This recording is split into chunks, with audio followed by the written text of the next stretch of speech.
Hola, hola, ¿qué tal amigos de YouTube? Aquí Juan en una nueva aventura, en una nueva entrevista. Y el día de hoy tengo desde Colombia a un escritor, a un literato bastante experimentado, con una carrera bastante larga, que nos va a platicar un poquito sobre cómo es empezar dentro de este medio de la literatura, cuáles han sido sus dificultades a la hora de dedicarse a todo esto y sobre todo la gran pasión y el gran amor que le tiene a este bello arte, el maestro Amaury Pérez Banquet desde Colombia. ¿Cómo está, maestro? Un saludo desde México.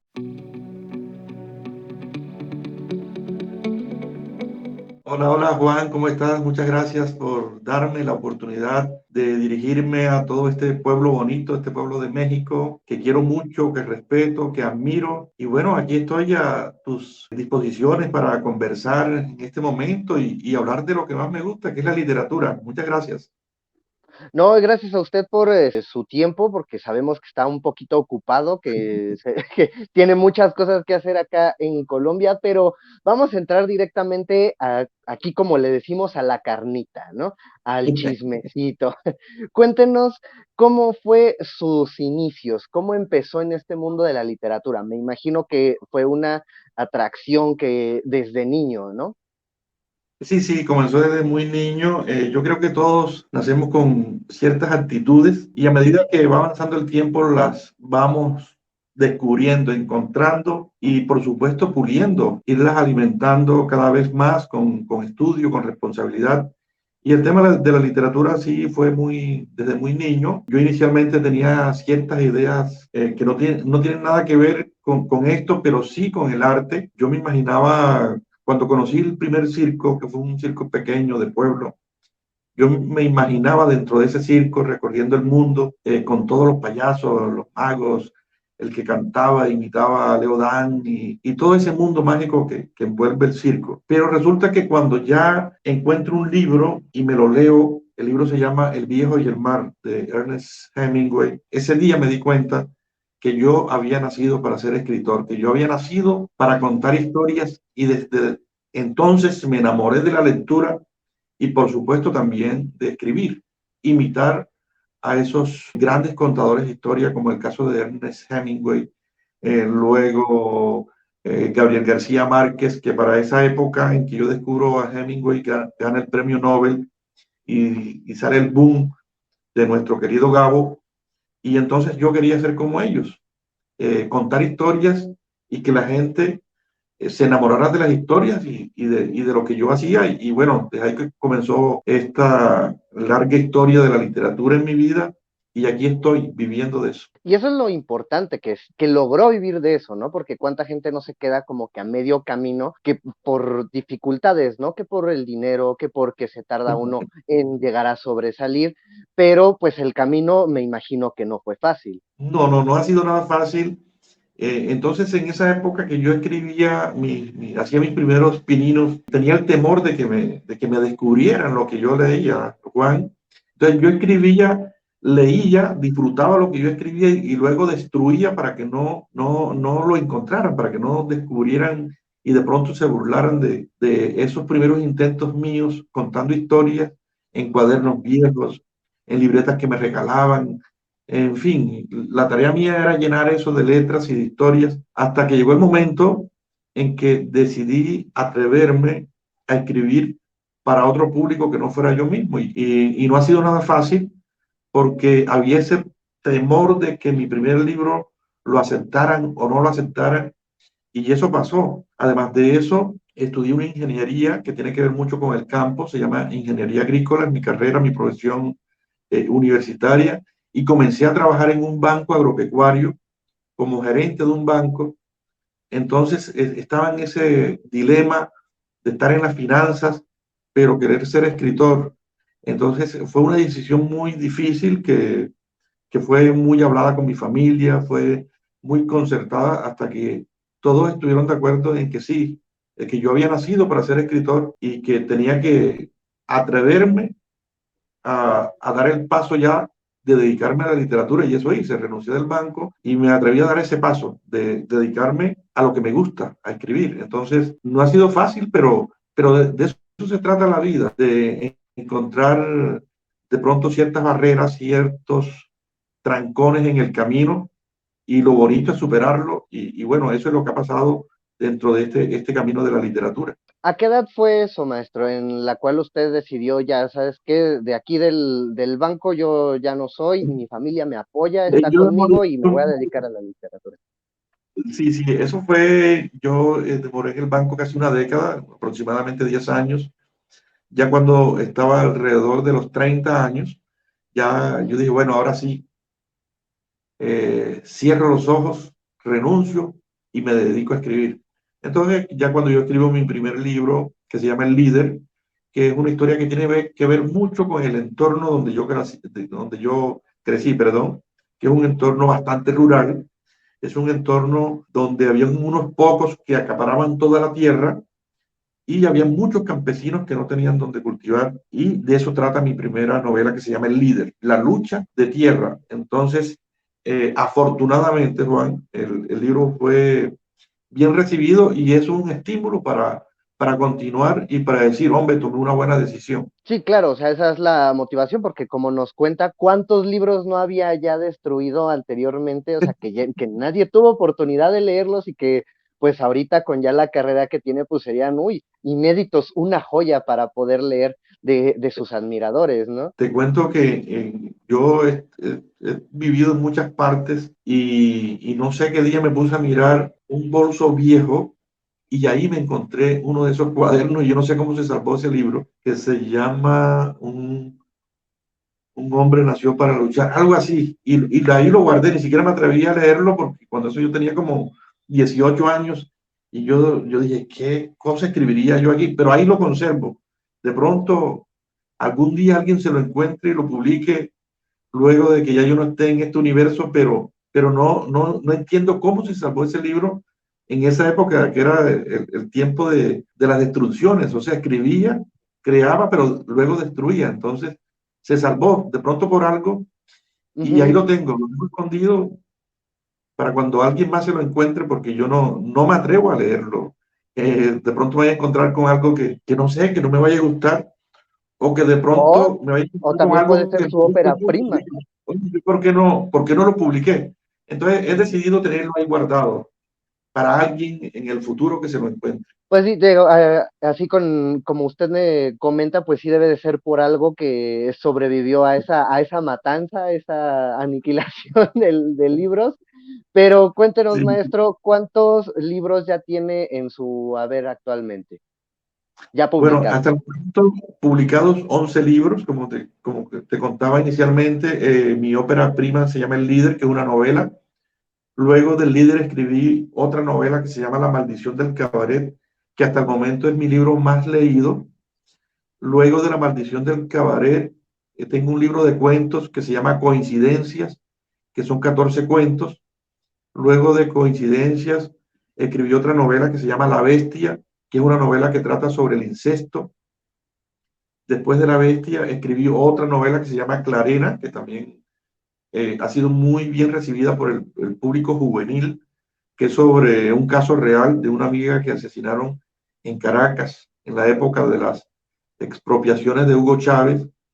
Luego de Clarena escribí otro libro de cuentos, publiqué otro libro de cuentos que se llama Reloj de Arena. Gracias a ese libro tuve la oportunidad de ir a Guadalajara, México, a la feria del libro más importante de Hispanoamérica.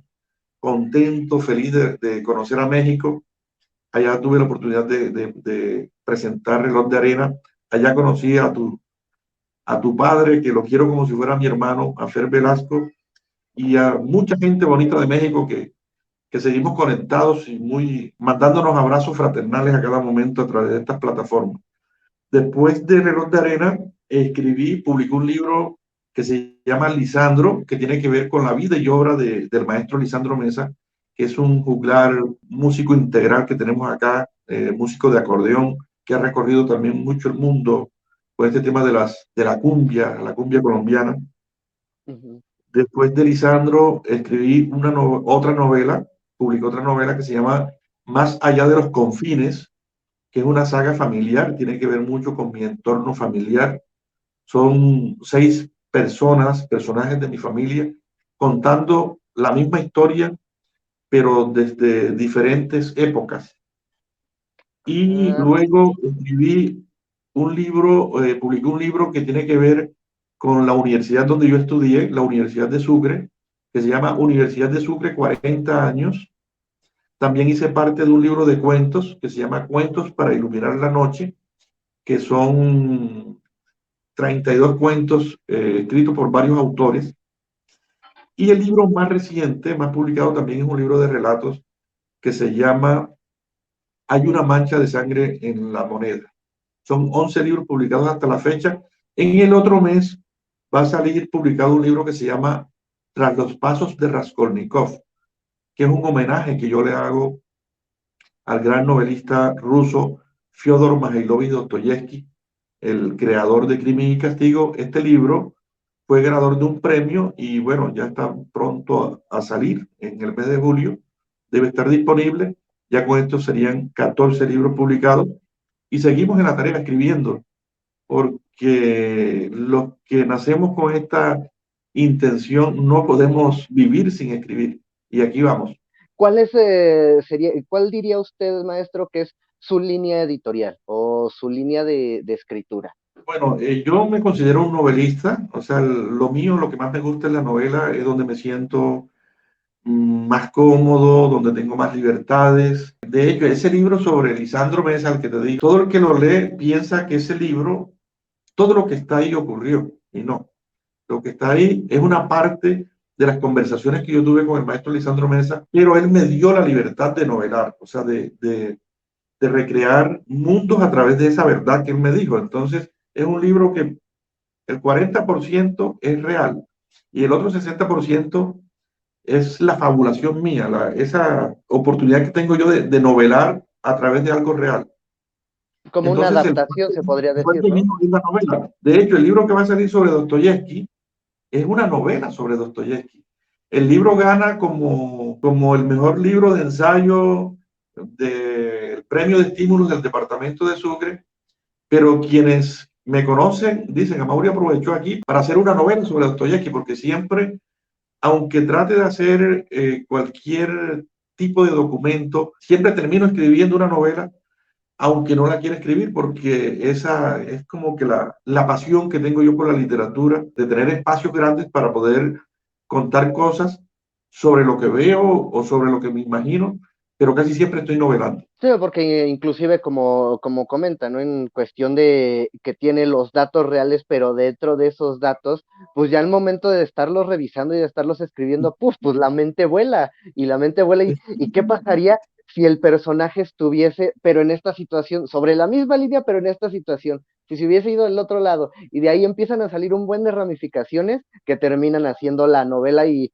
pues de el punto de partida que fue lo real, lo que sí vivió el personaje, ya terminó aventándose una aventura de 5, 10, 15 páginas, ¿no?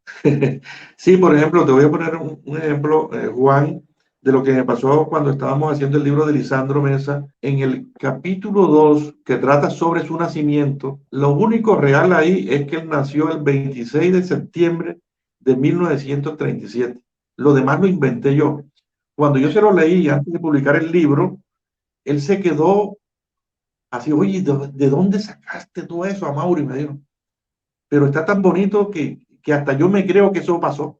Entonces, lo único real ahí, y son como 8 páginas ya, y la única verdad fue que él nació el 26, lo demás es la imaginación del escritor, y de eso se trata la literatura, de recrear ciertos acontecimientos para que sea atractivo, para que el lector tenga una satisfacción al momento de leer. Sí, efectivamente, o sea, es una forma de comunicarse con el lector, de hacerlo parte de la historia. Y cuénteme, maestro, ¿cuánto aproximadamente se tarda en hacer un libro?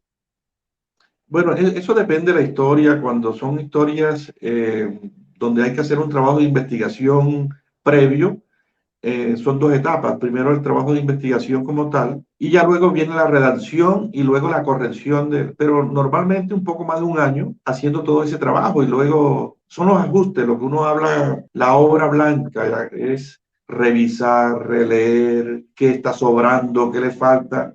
Entonces es un proceso bastante dispendioso, pero cuando uno le gusta lo que hace, no lo siente tan dispendioso. Entonces uno más bien lo disfruta.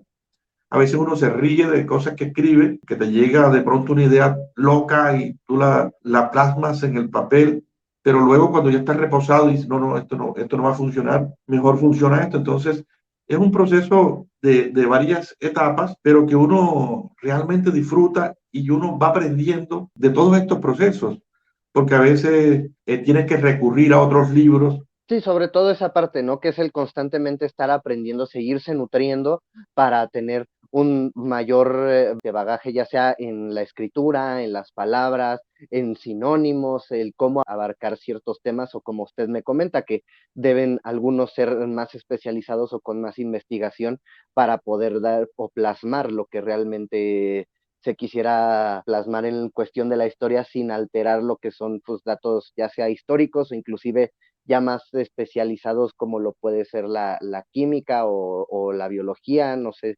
si se haya llegado a adentrar en esos temas en sus libros. Sí, sí, la novela tiene esa ventaja que uno tiene libertades para escribir porque es una novela, es un mundo que está proponiendo cierto autor.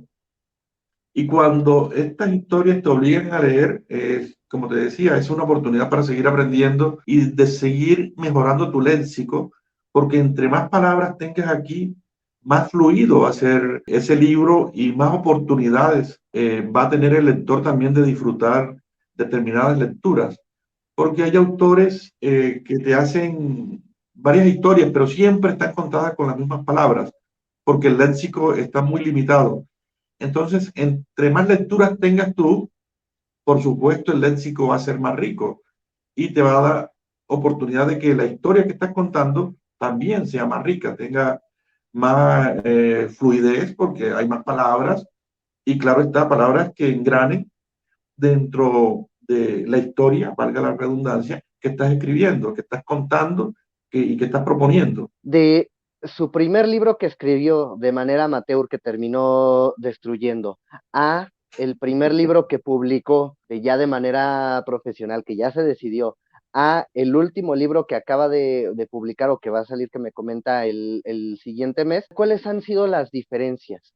¿Le ha sido mucho más fácil a lo largo del tiempo el escribir ha sido la misma dificultad? Claro está, uno va aprendiendo, uno en la primera novela siempre es como la sensación más grande que tienes tú es como tener un hijo, tu primer hijo, porque uno lo termina pariendo. En el tema del líder yo tenía mucha angustia, eran varios sentimientos encontrados. Uno, la emoción de haber terminado mi primer libro, el que voy a presentar al público. Otro, el temor. ¿Será que lo van a recibir bien? ¿Será que lo van a masacrar? Eran muchos sentimientos. Claro, es un libro más sencillo, mi primera propuesta, y a medida que uno va en este camino va aprendiendo más, porque hay más lecturas, porque hay más compromisos, y la idea es que el libro que viene vaya superando al anterior, entre el primer libro y este último que va a salir. Claro está, la gente del libro que va a salir, cuando he leído fragmentos en eventos literarios, la gente queda wow, o sea, hay que esperar porque hay propuestas nuevas y el lenguaje ha evolucionado, la misma intención de cómo se está contando la historia, contar una historia desde este trópico sobre la Rusia de 1849 y hacer que el lector se crea ese cuento es una satisfacción. Uno, porque no conozco Rusia, o sea, la conozco a través de los libros de Dostoyevsky y que la gente se come el cuento de lo que yo escribo, describiendo a la Rusia de 1949, que hay un pasaje muy propio dentro del libro que es cuando van a asesinar a Dostoyevsky, cuando está frente a un pelotón de fusilamiento, cuando la gente se conecta con eso y siente el frío que hace en Rusia, ese día, ese lunes en que van a...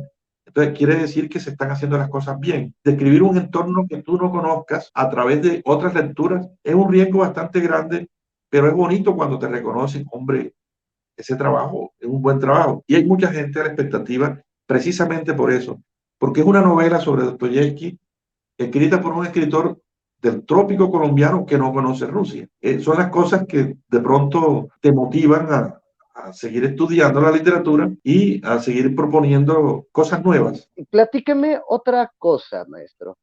Dentro de todo lo que conllevó su decisión para volverse ya un escritor profesional, ¿usted cree que hubiese sido diferente la parte de poder sobresalir o de poder publicar su primer libro a la edad que lo hizo ya de 30 años a que si hubiese empezado desde mucho más joven? Sí, yo creo que yo me demoré mucho precisamente por el temor. A veces, Juan, a veces uno es muy conformista. Como estaba sentado en una oficina con aire acondicionado y era el gerente del banco, me distrajo mucho, ¿sabes?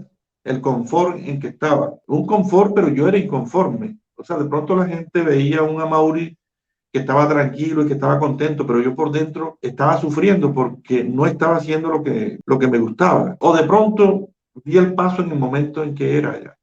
De pronto, si lo hubiese hecho más joven, quizás me hubiese decepcionado. En fin, no me he puesto a gastar tiempo y energía en eso, porque cuando ya me atreví a dar el paso, fue con un paso firme, muy decisivo, y nunca me he arrepentido. Estoy contento, feliz de seguir escribiendo, de seguir proponiendo cosas y, por supuesto, de seguir leyendo. Me gusta leer temas que no tienen nada que ver con literatura y eso también me da una posibilidad de escribir cosas diferentes. Por ejemplo, ahora mismo estoy colaborando con un libro para una universidad de Panamá que se llama Indigenismos y Americanismos. Es un libro que trata sobre la literatura indígena desde el mismo momento en que llegaron los españoles a nuestro continente. Y yo estoy feliz de haber tomado la decisión de participar en ese libro porque me ha dado la oportunidad de conocer cosas que no conocía y que de pronto pueda utilizar en una próxima novela. Entonces, de eso se trata, seguir rescatando o escudriñando cosas que no conoces para aprovechar esos recursos en lo que haces, en mi caso, como novelista. ¿Le fue difícil, maestro, el dar ese salto? O sea, me refiero a la parte de encontrar las oportunidades.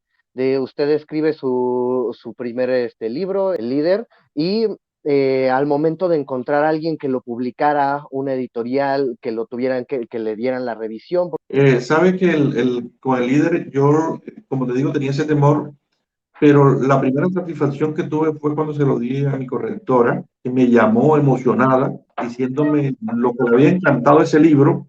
Entonces yo dije, bueno, este es un buen indicio, si le gusta al corrector. El libro fue publicado con recursos propios. Es muy difícil conseguir una editorial de una. De pronto pierdes mucho tiempo y como yo lo que quería era mostrar ya lo que estaba escribiendo, fue una autopublicación donde la producción fue mía. Entonces me tocó ser escritor y editor y librero a la vez. O sea, yo mismo encargarme de la distribución de los libros. Luego sí, yo consigo una editorial que se llama Editorial La Oveja Negra, que fue una editorial muy famosa acá en Colombia, porque fue quien le publicó los primeros libros a Gabriel García Márquez hasta cuando llegó a ser premio Nobel.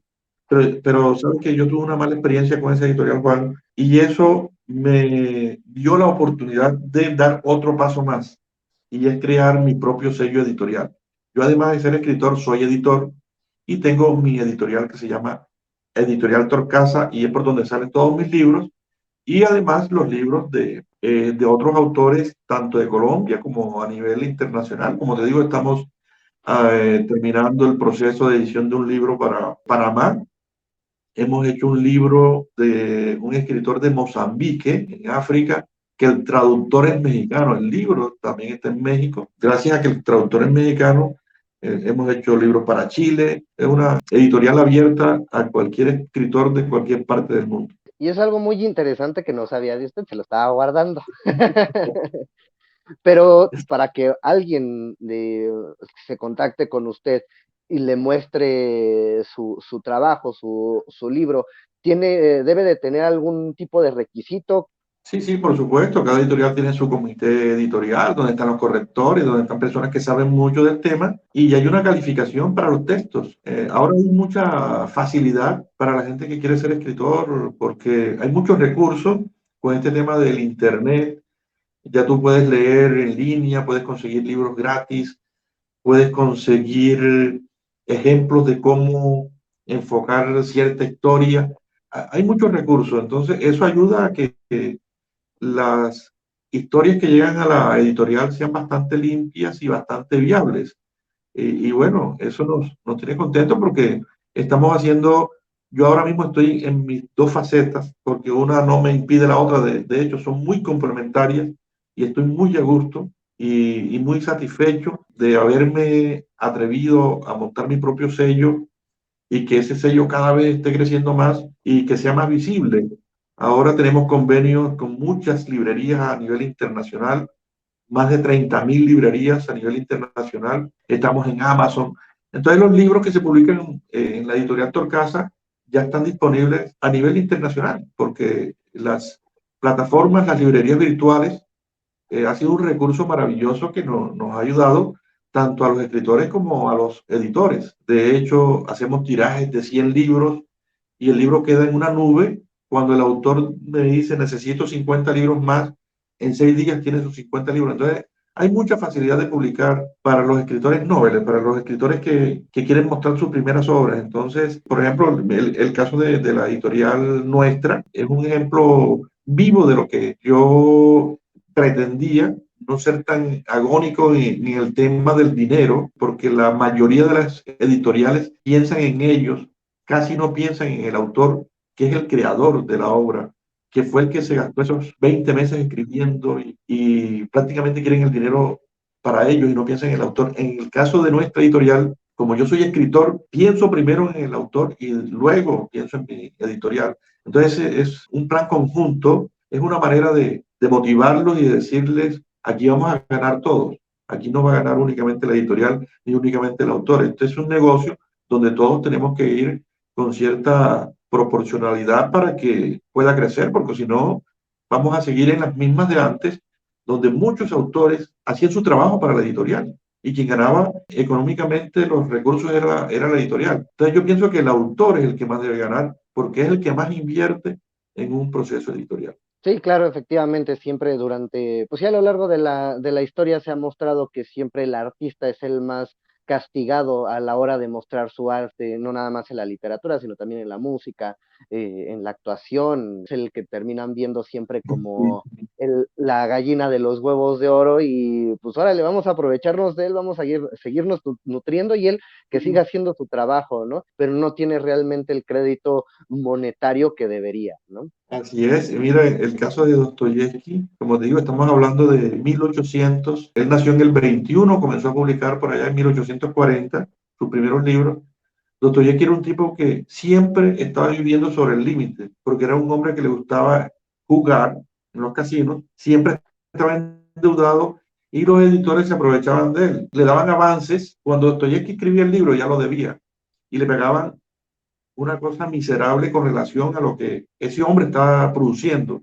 Afortunadamente se consiguió una mujer mucho más joven que él y ella dijo, no, de ahora en adelante yo voy a ser tu editora. Eso me ayudó a mí también a montar mi editorial, porque cuando esta Ana Grigorievna, como se llama, decidió ser su editora en 1870 por allá, yo dije, oye, pero si esta señora se atrevió a eso, ¿yo por qué no me voy a atrever ahora en esta época? Porque ella se dio cuenta de que estaban explotando al esposo. Están haciendo muchas editoriales a nivel internacional, aprovechándose del conocimiento de ciertos autores. Las editoriales se están enriqueciendo y el autor siempre viviendo ahí en un bajo perfil porque no le dan lo que merece. Sí, siempre lo tienen muy, muy por debajo, ¿no? Y por lo mismo de la desinformación, que digo, actualmente por el internet y por toda la información no debería de estar pasando eso, pero pues igual también muchos de las editoriales o de la gente que intenta manejar una editorial o inclusive pues refiriéndonos a cualquier arte, pues se aprovecha, ¿no? De la nobleza, de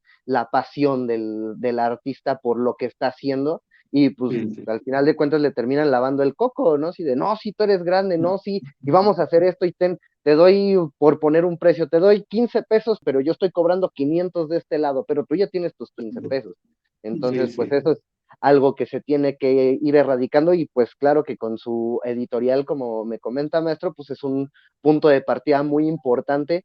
Así es, totalmente. Y es como los empresarios que venden a ciertos artistas, siempre están pensando es cómo llenarme los bolsillos a costa del talento de otro. Entonces eso tiene que cambiar, eso tiene que cambiar, eso tiene que ser equitativo. Y quien más debe ganar, lo repito, es el creador. Bueno, estamos dando un paso con mi editorial y ojalá que esto sirva para que la gente despierte y valoren esa capacidad que tienen como creadores. Mucha gente que ha sido estafada, de pronto regalando su trabajo porque no ven otra opción y dicen, si no es con este, me voy a morir de hambre. Entonces, toman esas decisiones de subvalorar lo que tienen. Entonces, eso debe cambiar, Juan. Ujú. Sí, ¿no? Y sobre todo eso, como bien comenta, el miedo a experimentar algo más, ¿no? Como si fueran la única empresa, la única editorial, la única discográfica que puede reproducir sus obras, ¿no? Que las puede hacer públicas, que también entra mucho la parte de, pues, las malas prácticas, ¿no? De que entre uno y otro se terminan echando o tirando tierra y te empiezan a cerrar las puertas en muchas otras, pues ya sea editoriales, discográficas, etcétera, etcétera, para difundir su arte. Y ese yo creo que es el mayor miedo, que ellos, por no seguir en donde están, se les cierren las puertas de todo lo demás. Aquí hay una prueba con usted, que pues, usted no necesitó de seguir con una editorial o esperar a ver si lo vetaban o si le tiraban tierra. Usted creó su propia editorial y hasta dónde ha llegado.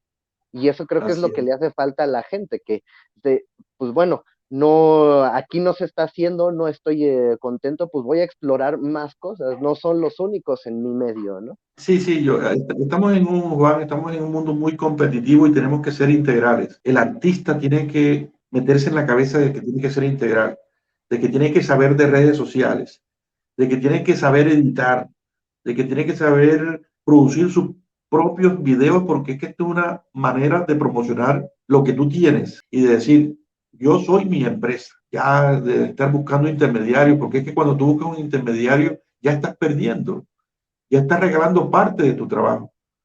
Tenemos que ser nosotros empresarios, nosotros mismos, ser nuestra empresa y ser nuestro representante. Yo sé hablar, yo mismo puedo hablar y vender mi obra. ¿Quién más que yo para decir por qué hay que leer Tras los pasos de Raskolnikov si yo fui el que lo escribí?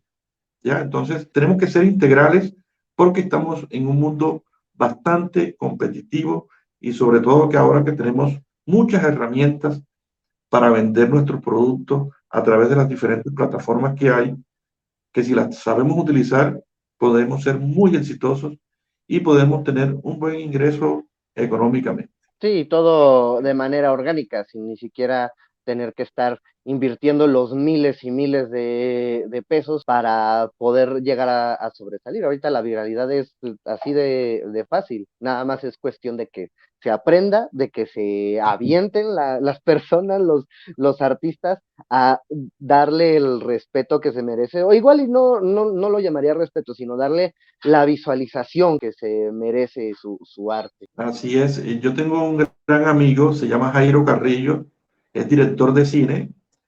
Yo también escribo, hago mis intentos de guiones. Y yo hice la adaptación de uno de mis cuentos que se llama Coincidencia. Hice la adaptación para hacer un cortometraje. Y yo siempre me estaba como que quejando porque no tenía recursos económicos para contratar buenas cámaras. Y bueno, y un día me dijo, vea maestro, lo importante es la historia. Aquí Ujú. lo importante es la historia y usted tiene una buena historia que contar. Usted no tiene un celular con cámara, haga usted mismo su cortometraje. Oye, me dio una decisión y yo comencé a buscar actores, me fui a un pueblo y grabé mi cortometraje con mi celular. Nadie cree que eso está hecho con un celular. Entonces, tenemos las herramientas. Lo importante es tener el talento y tener algo que contar. En este caso, en el caso mío, que soy contador de historias. Y ahí está el cortometraje. Lo que pasa es que a veces nos limitamos nosotros mismos. Hay personas que son talentosas, pero que son muy pesimistas y eso es una Ujú. limitante.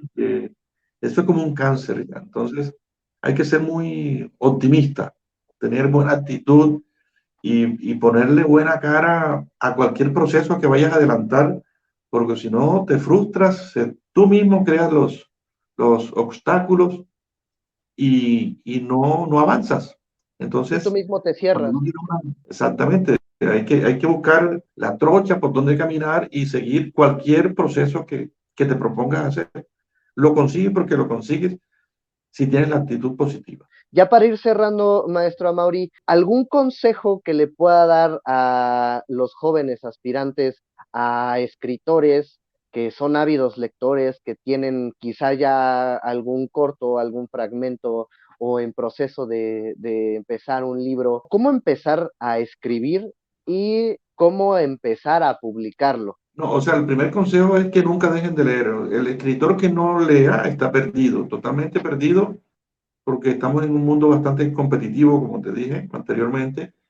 La lectura es fundamental para la persona que quiera dedicarse a escribir. Y sobre todo hay lecturas dependiendo de la línea que quiera determinado autor, porque tenemos la narrativa, la novela, tenemos la poesía, tenemos la línea de ensayos. Entonces, dependiendo cada línea, buscar cuáles son los grandes referentes universales, leerlos y aprender de ellos. Y ya cuando tú tengas esas grandes lecturas, por supuesto, atreverte a escribir. Hay que estar moviendo el pulso a cada momento, leer, releer, mirar a ver, no conformarte con lo primero que se escribe, porque a veces somos muy espontáneos, a veces hay que ser un poco reflexivo, dependiendo lo que quieras contar. Te lo repito, tenemos todas las herramientas para poder publicar, porque ya no se necesita hacer los grandes tirajes de 1000, de 2000 libros. Hay muchas plataformas donde te puedes acercar y hacer tirajes de 100 libros y probar a ver cómo te va. Y atreverse, hay que atreverse a dar ese primer paso a ver cómo te va con esa primera intención y cómo recibe el público la propuesta que estás proponiendo, valga la redundancia, y a ver si el público te da el espaldarazo o te dice, no me gustó, y que ese no me gustó te sirva para buscar el camino real, el camino que te conviene, porque eso es lo que te da la técnica, para crear mundos diferentes a los que ya están creados. Hay pocos temas en la literatura, el amor, la muerte, la intriga. Es cómo tú lo vas a enfocar y es el punto de vista tuyo, porque ya esos temas están tratados. Pero cómo los muestras para que sea una novedad literaria. Entonces, eso te lo da la lectura. Pues yo creo que este sería un excelente cierre para terminar con esta plática muy amena. Muchísimas gracias por aceptar esta invitación y también gracias a mi papá, Fernando Velasco, como bien lo comentaba hace rato, que nos pasó el contacto para poder tener esta charla tan amena. ¿Algo más que quiera agregar, maestro, antes No, de despedirnos? muchas gracias Juan, a ti y a tu papá por ponerme en contacto contigo. Tengo un viaje pendiente para México. Espero que sea pronto, lo más pronto este año y bueno, ojalá nos veamos allá para darnos un abrazo y a todo el pueblo mexicano, los quiero mucho, yo a ese país lo adoro, soy seguidor de Juan Rulfo, referente de la literatura universal, soy seguidor de Mario Moreno, Cantinflas, soy seguidor de Roberto Gómez Bolaño, soy seguidor de toda esa música ranchera desde los primeros hasta los actuales, en fin, me siento mexicano, así que un abrazo y muchas gracias por este rato tan bonito, hablar de lo que más me gusta, que es la literatura. No, hombre, gracias a usted, maestro, por aceptar esta invitación. Redes sociales, ¿dónde lo pueden contactar para seguir sus libros, su editorial? En todas las redes sociales, estoy en Instagram, como Amaury Pérez Banquet, escritor, en Facebook como Amaury Pérez Banquet, y tengo mi canal de YouTube que se llama Torcasa Films. Ahí hay más de 300 documentos. Hay cine, entrevistas, documentales, opiniones sobre política actual. En fin, hay bastante material para todas las líneas. Y bueno, aquí a la orden también con mi editorial Torcasa. Me parece perfecto. Pues ya lo saben, amigos, ahí tienen todos los datos para poder contactar al maestro Amauri. De igual manera, recuerden seguirme a mí en todas mis redes sociales, están apareciendo aquí abajito, no se les olvide. Recuerden seguir el canal, compartir y darle like para que podamos llegar a muchísima más gente y podamos compartir y seguir teniendo entrevistas tan interesantes como la que tuvimos el día de hoy con el maestro Amauri. Nuevamente, muchísimas gracias, maestro, por aceptar esta invitación. Y claro que sí, cuando venga a México, pues ahí estaremos para darnos un fuerte abrazo fraterno. Y pues seguimos adelante con muchísimos más proyectos, muchísimas más entrevistas. Estén al pendiente del canal porque pronto tendremos más novedades. Muchísimas gracias. Hasta la próxima.